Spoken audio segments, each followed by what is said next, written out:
Assalamualaikum warahmatullahi wabarakatuh. Halo guys, perkenalkan nama saya Rahmi Fadila dengan NIM 19231138. Salah satu mahasiswa Universitas Negeri Padang dengan prodi Pendidikan IPA. Video ini merupakan salah satu tugas mata kuliah Inovasi Pembelajaran IPA dengan dosen pengampu Bapak Dr. Febrianto MPD, di mana tugasnya yaitu membuat rancangan inovasi pembelajaran IPA. Nah, sebelum kita masuk pada penjelasan rancangan inovasi pembelajaran yang akan saya buat, terlebih dahulu kita harus tahu apa itu inovasi pembelajaran. Inovasi merupakan perubahan sistem dari yang kurang baik ke arah yang lebih baik. Sedangkan pembelajaran merupakan serangkaian kegiatan yang dirancang untuk memungkinkan terjadinya proses belajar pada siswa.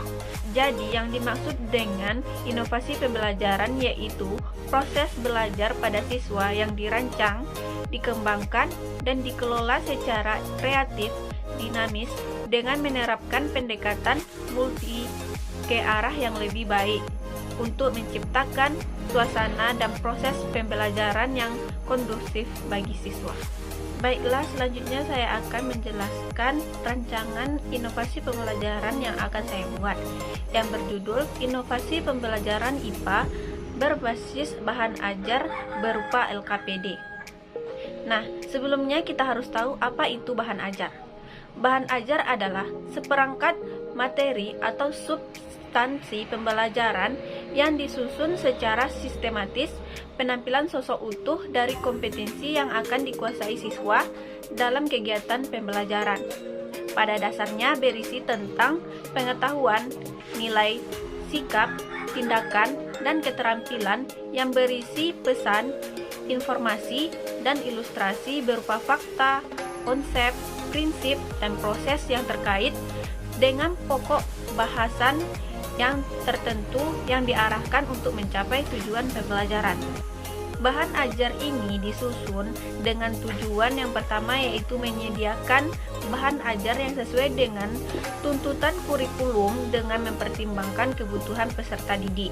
Yang kedua, membantu peserta didik dalam memperoleh alternatif bahan ajar di samping buku-buku teks terkadang yang sulit diperoleh.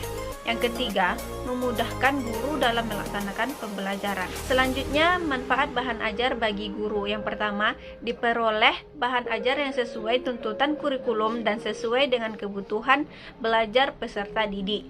Yang kedua, tidak lagi tergantung pada buku teks yang sulit diperoleh. Yang ketiga, memperkaya karena dikembangkannya dengan menggunakan berbagai referensi.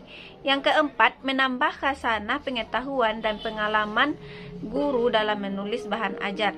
Yang kelima, membangun komunikasi pembelajaran yang efektif antara guru dan peserta didik. Yang keenam, menambah angka kredit jika dikumpulkan menjadi buku dan diterbitkan.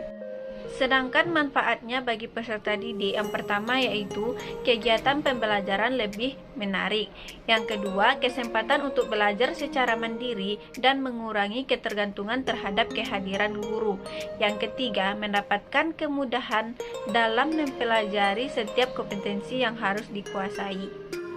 Selanjutnya yaitu lembar kerja peserta didik atau biasa disebut dengan LKPD, merupakan salah satu sarana untuk membantu dan mempermudah dalam kegiatan belajar mengajar sehingga akan terbentuk interaksi yang efektif antara peserta didik sehingga dapat meningkatkan aktivitas peserta didik dan dalam peningkatan prestasi belajar.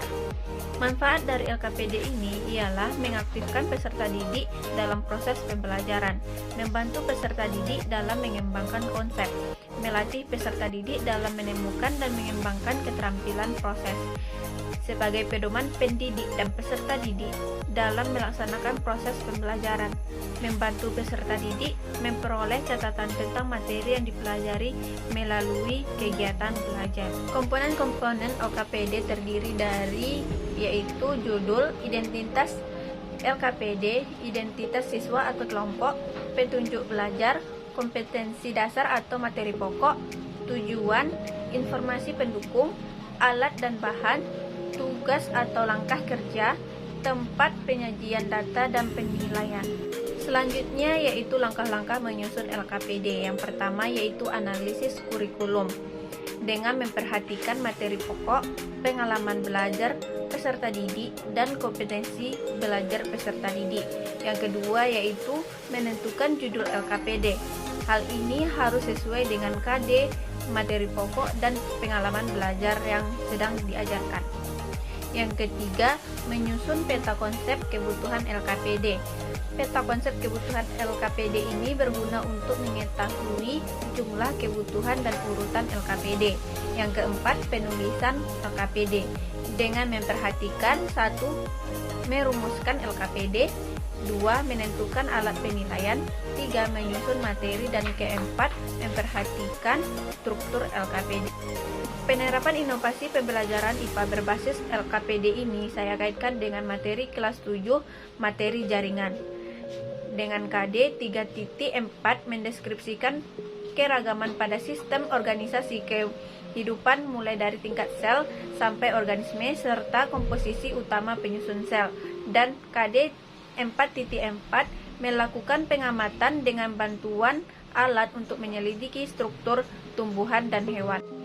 Tujuan dalam pembelajaran ini yaitu dengan melakukan percobaan siswa mampu memahami dan menjelaskan perbedaan konsep sel dan jaringan tumbuhan dan hewan, membuat gambar serta menyebutkan nama dan fungsi dari jaringan tumbuhan dan hewan. Baiklah, sekian dulu penjelasan rancangan inovasi pembelajaran yang dapat saya sampaikan. Jika salah, saya mohon maaf. Assalamualaikum warahmatullahi wabarakatuh. Bye-bye.